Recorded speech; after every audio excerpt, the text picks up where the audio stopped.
Meu querido ouvinte, seja bem-vindo a mais um programa Sabedoria para o Coração.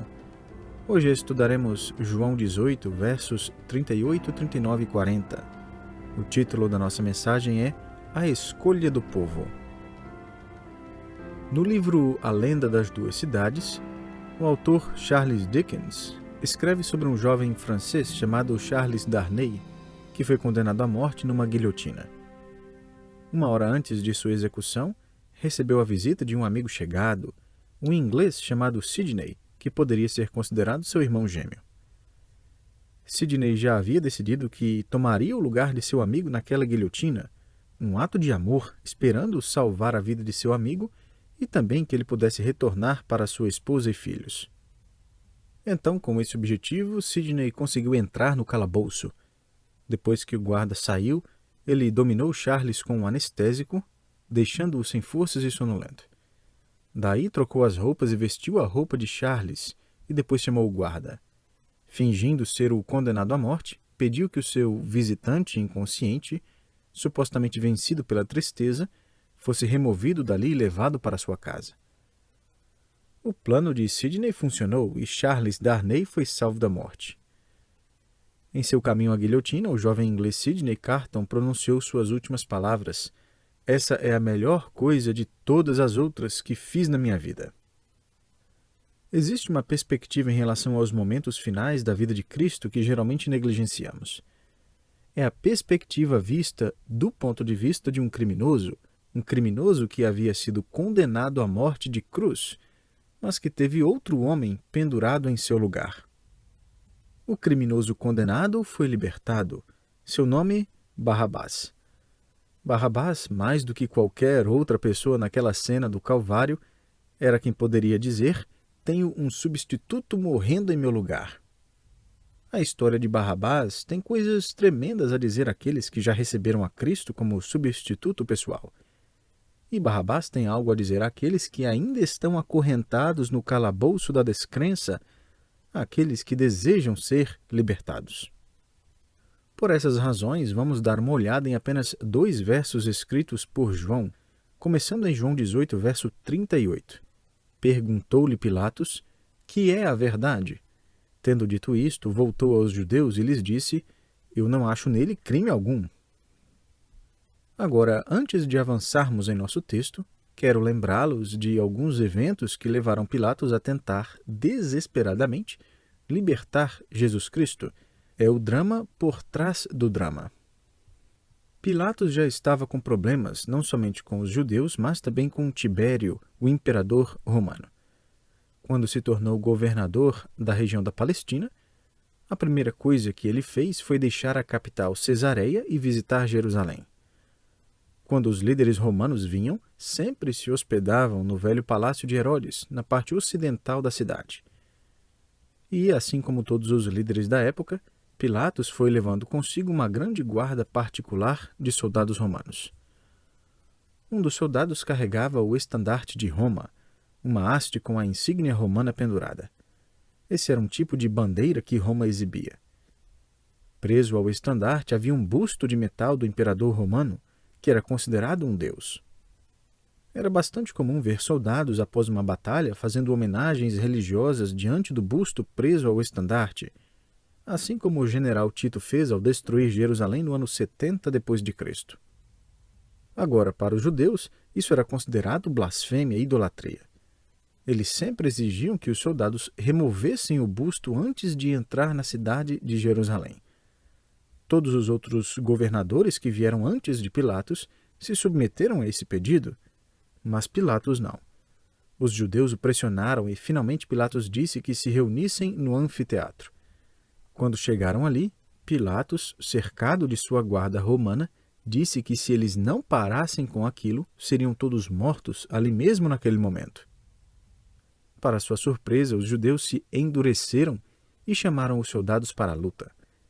Nem mesmo Pilatos poderia massacrar homens inocentes. Pilatos acabou levando uma surra e forçado a remover a imagem. Foi assim que ele começou seu governo. O segundo incidente negativo no governo de Pilatos foi quando ele decidiu construir um aqueduto para levar água para dentro de Jerusalém, já que o sistema de água era ineficiente. mas ele não tinha dinheiro para fazer a obra. Então enviou seus soldados para pegar os tesouros do templo. O povo se rebelou e amontoou as ruas da cidade. Então Pilatos enviou soldados disfarçados para se misturarem com o povo. Dado o sinal, eles atacariam os revoltosos, espancando e esfaqueando centenas de judeus até a morte. Posteriormente, Pilatos foi prestar relatório a Tibério. Após esse relatório, ele foi chamado para comparecer à alta corte de Roma e prestar contas desses incidentes. Então, no meio de um governo já bastante complicado e conturbado, cheio de péssimas decisões que enfureceram os líderes judeus, tendo já sido advertido pelos seus superiores romanos que não causasse mais problemas adicionais com os judeus, Pilatos se vê agora diante desse caso envolvendo Jesus, o Nazareno. A multidão está cada vez mais eufórica e os líderes religiosos estão, sem dúvidas, ameaçando dedurar Pilatos novamente a Roma. O que ele vai fazer? Ele sabe que Jesus é inocente. Então ele lembra de um negócio. Ele encontra nas próprias páginas dos costumes de Israel um jeitinho para libertar Jesus. Foi uma manobra geniosa da corte romana. No verso 39 de João 18, nós lemos que Pilatos diz: "É costume entre vós que eu vos solte alguém por ocasião da Páscoa. Quereis, pois, que vos solte o rei dos judeus?" Grande parte dos teólogos acredita que esse costume se originou na Páscoa. Os israelitas se recordavam da escravidão no Egito, conforme Êxodo 12 relata. A Páscoa era uma comemoração da libertação do calabouço egípcio, e como uma forma de celebrar essa libertação, em toda a Páscoa eles libertavam da prisão um criminoso judeu. Era um costume bonito, e apesar de podermos deduzir que criminosos mais triviais eram os escolhidos para serem libertados, também acredito que qualquer criminoso, apesar de culpado, ansiava por ter novamente a sensação de liberdade. Um tempo antes, os romanos haviam capturado um criminoso chamado Barrabás. Com certeza, Pilatos pensou, o povo vai preferir libertar esse curandeiro e mestre do que um delinquente homicida. Mas, como você bem sabe, Pilatos estava errado quanto a isso. Todavia, no processo dessa tentativa, outro personagem, despropositadamente, aparece no drama. Esse criminoso jamais esquecerá o que ocorreu naquela festa da Páscoa. A narrativa mais completa dos acontecimentos em torno de Barrabás é Mateus 27. Portanto, veja Mateus 27, verso 16. Naquela ocasião, tinham eles um preso muito conhecido, chamado Barrabás. Pare aqui rapidamente. Quero que você veja duas coisas a respeito do nome desse criminoso. Existe um legado aqui sugerido em seu nome. Nunca nos é fornecido outro nome que não o de Barrabás. Entretanto, essa é apenas uma forma aramaica que nos informa a respeito de quem era o seu pai. A primeira parte dessa palavra aramaica é bar, que significa filho. A última parte, Abas, é pai, e nos fala um pouco sobre o pai desse homem chamado Barrabás. Talvez você se recorde de ler sobre Simão Bar Jonas. Isso significa que Simão era filho de um homem chamado Jonas. Então, quem era o pai de Barrabás? Tudo o que temos é a palavra Abas ou Aba, que já sabemos que significa pai. Filho de um pai? Estranho, não é? Bom, William Barclay mergulha fundo na história e revela que os rabinos mais respeitados dos tempos de Jesus eram chamados Abas. Na verdade, esse costume ainda podia ser observado no segundo século depois de Cristo. Então, Barrabás era filho de um rabino piedoso, ele era um filho de pastor. Agora, sabemos algo sobre seu pai, mas ainda não sabemos o primeiro nome de Barrabás. Descobrimos seu nome nas versões mais antigas do Novo Testamento, as versões antigas siríaca e armênia. Talvez esse seja um nome que posteriormente deixou as páginas do texto alexandrino, quem sabe para desassociar esse nome precioso de um criminoso famoso. Por quê? Porque seu nome grego era Jesus. É interessante que na narrativa de Mateus, no capítulo 27, versos 17 a 22, Pilatos se refere a Jesus durante a discussão sobre Barrabás como Jesus chamado Cristo. Então Pilatos usa uma descrição um pouco mais definida. Por que essa distinção? O nome Jesus era muito comum, assim como João, Francisco e José. Muitos meninos judeus tinham por nome Jesus. Essa era a forma para o nome Josué ou Yeshua visto no Antigo Testamento. A esperança dos pais era que seu filho cresceria e se tornaria um libertador, um grande homem de Deus. Então esse rabino e sua esposa tiveram um filho. Ficaram muito felizes com o filhinho deles e o chamaram de Yeshua ou Jesus. Então Pilatos se põe de pé e fala à multidão e dá ao povo uma escolha. Veja o verso 17. Estando, pois, o povo reunido, perguntou-lhes Pilatos: a quem quereis que eu vos solte? A Barrabás ou a Jesus chamado Cristo? Pule até os versos 21 e 22. De novo perguntou-lhes o governador: qual dos dois quereis que eu vos solte? Responderam eles: Barrabás. Replicou-lhes Pilatos: que farei então de Jesus chamado Cristo? Seja crucificado, responderam todos. Imagine, de qual Jesus vocês querem se livrar? O Jesus chamado Cristo ou o Jesus filho do pastor? Dá para imaginar a ironia nessa pergunta, que era, na verdade, a quem vocês querem soltar? A Jesus filho do rabino ou a Jesus filho de Deus? E a escolha do povo foi unânime. Eles queriam o filho do rabino libertado. Então, quem eles queriam exatamente que fosse libertado? Se combinarmos os evangelhos, descobriremos que Barrabás tinha, obviamente, um histórico criminal bem longo. João 18,40 se refere a ele como o salteador. A forma grega é lestes, que se refere a um homem perigoso. Com certeza, Barrabás teria as seguintes palavras a seu respeito no cartaz dos Correios: armado e perigoso. Marcos 15,7 o chama de assassino. Lucas 23,19 o acusa do crime de sedição. E isso é importante porque nos informa quem Barrabás era culpado de ter assassinado. Lucas fala que Barrabás fazia parte de um grupo emergente de revoltosos que lideravam uma guerrilha. Eles tentavam enfraquecer e, por fim, derrubar o poder romano na Palestina.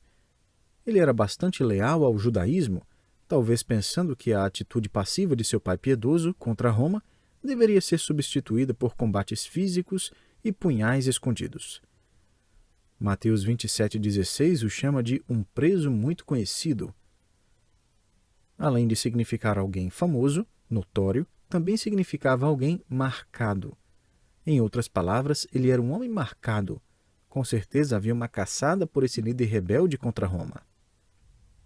Concordo com um comentarista que sugere que Barrabás era visto como um herói dentre o povo judeu.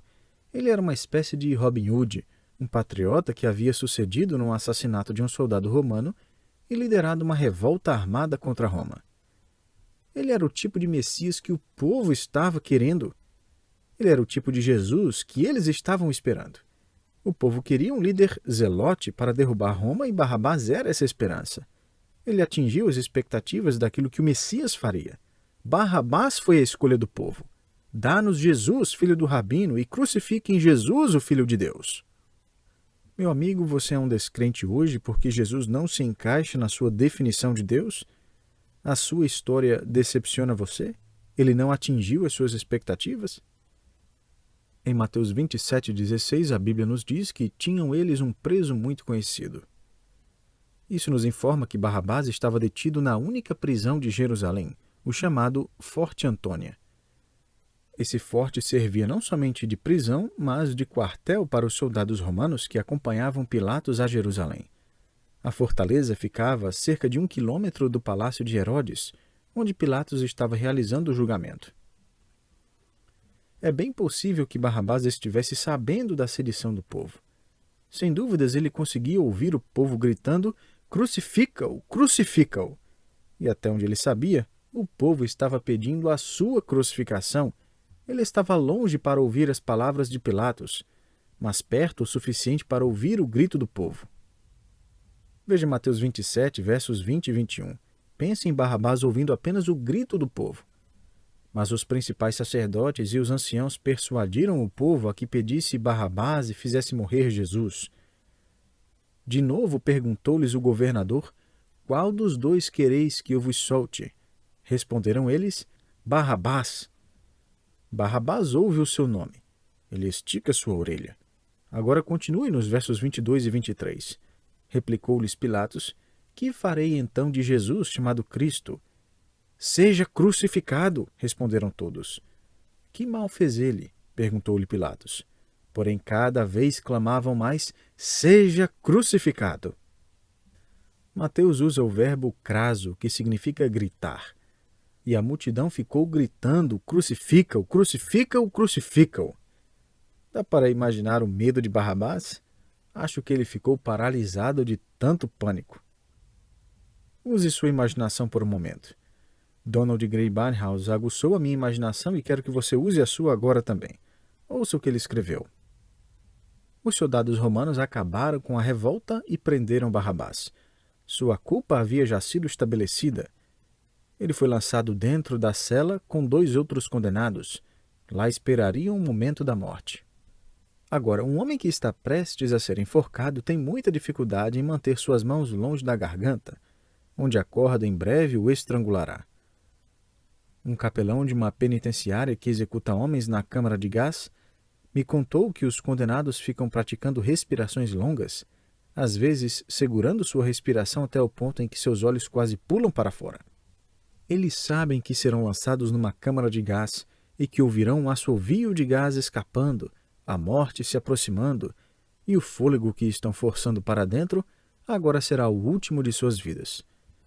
Então eles seguram o máximo que podem, se contorcendo nas faixas que os aprisionam à cadeira, até que são forçados, pela lei da respiração, a exalar o último fôlego que contém oxigênio e a inalar a morte que flutua ao seu redor.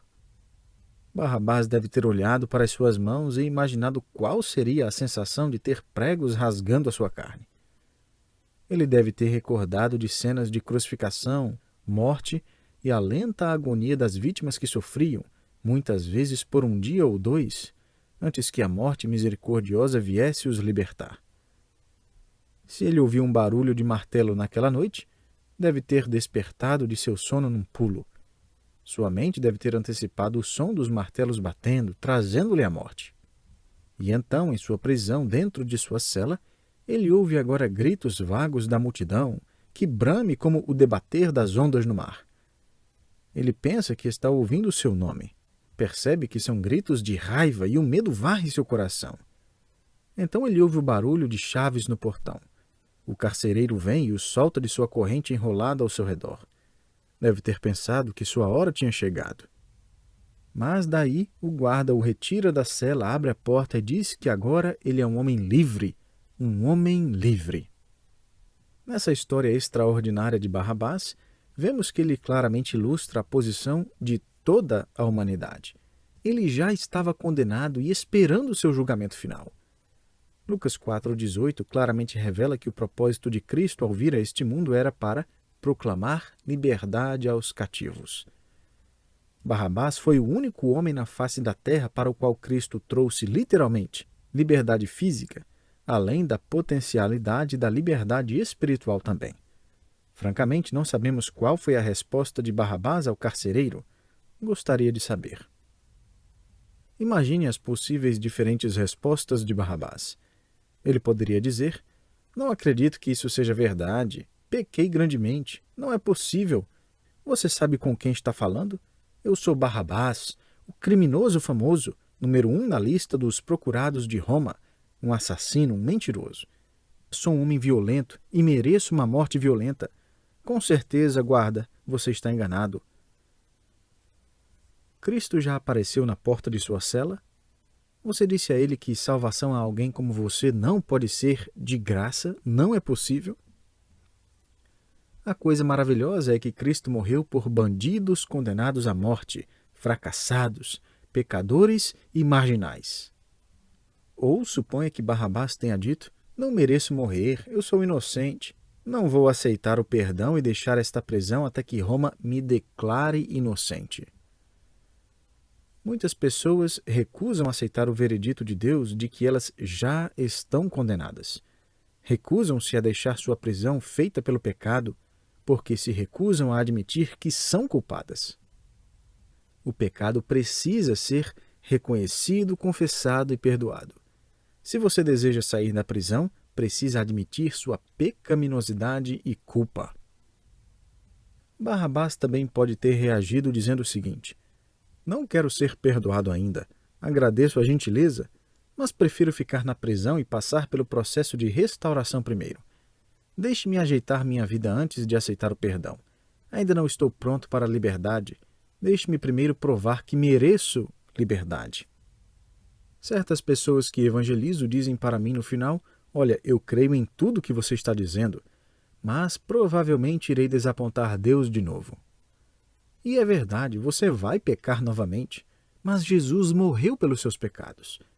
Quando você se torna um crente, não recebe perfeição, mas uma pessoa que o ajudará, o Espírito Santo. Você recebe um fervor e uma paixão pela pureza. Isso é chamado nova natureza. Barrabás, assim como eu e você, não recebe a troca da morte pela vida por meio de uma restauração ou retribuição pessoal. Temos que nos tornar parte de uma troca de prisioneiros. O que Barrabás teve que fazer para ser libertado? Somente sair da prisão, apenas aceitar a sua liberdade, só isso. Por quê? Porque sua liberdade foi paga pelo Cordeiro que, literalmente, foi sacrificado em seu lugar. Sei que tudo parece muito fácil. Sei que não se parece muito com sua concepção de religião, mas essa é a verdade das Escrituras. O colega de trabalho de Louis Pasteur era o Dr. Félix Roux, um médico judeu em Paris. O Dr. Roux concentrava muito de seu tempo na teoria do germe, a crença de que as pessoas poderiam ser infectadas por germes invisíveis que carregavam traços de uma doença. A teoria do germe havia sido rejeitada pela Associação Médica. Mas a neta do Dr. Roux havia morrido da peste e da difteria, e o Dr. Roux, jurando que descobriria o que havia matado sua neta, se trancou em seu laboratório por vários e vários dias. Ele então emergiu com uma determinação implacável para provar, juntamente com o colega Louis Pasteur, que a teoria do germe era muito mais do que uma teoria. A Associação Médica havia de tal maneira reprovado a teoria do Dr. Roux que conseguiram até que ele fosse exilado temporariamente. Mas ele não foi para muito longe de Paris. Ele foi para o meio da floresta, onde montou um laboratório clandestino e deu continuidade às suas pesquisas. 20 cavalos bonitos foram levados à floresta até o laboratório improvisado.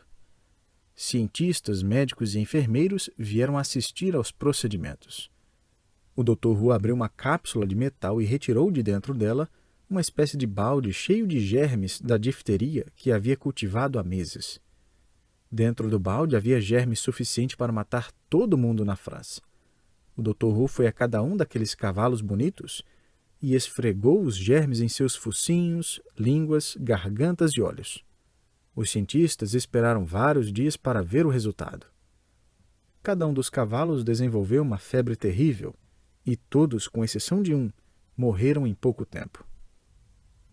A maioria dos médicos e cientistas se cansou do experimento e não ficou para o que eles pensavam ser a morte do último cavalo. Aquele cavalo sobreviveu por vários dias, deitado sem força no chão. Quando o Dr. Roux, Pasteur e outros estavam dormindo, a ordem era para que, em caso de mudança na temperatura do animal, todos os cientistas que estivessem dormindo deveriam ser acordados. Então, por volta das 2 da manhã, a temperatura do cavalo caiu meio grau. Os cientistas foram todos despertados. Pela manhã, a temperatura havia caído mais 2 graus. Na noite daquele dia, a febre havia sumido completamente, e o cavalo conseguiu se levantar, comer e beber. Então o Dr. Roux pegou uma marreta e matou o cavalo com um golpe na cabeça.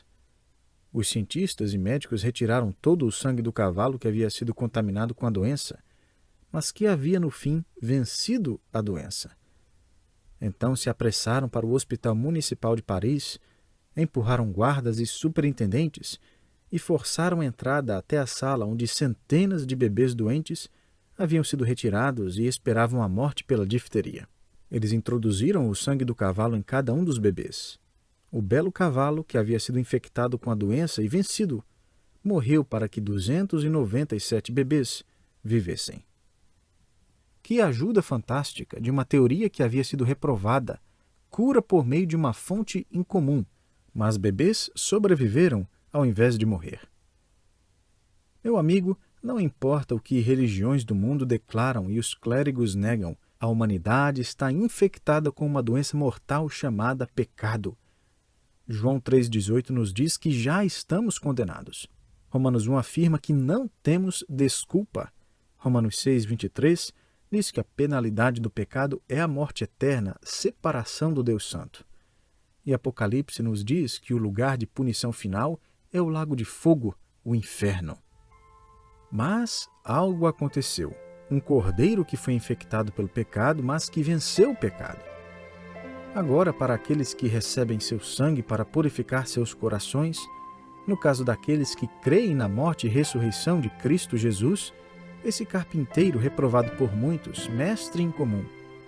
No caso desses que deram a ele seus pecados e sua alma, esses estão livres, espiritualmente curados para todo sempre. Donald Grey Barnhouse disse certa vez que o cristianismo pode ser expressado com 3 frases simples. Merecemos o inferno, Jesus tomou sobre si nosso inferno, nada mais nos resta além do céu.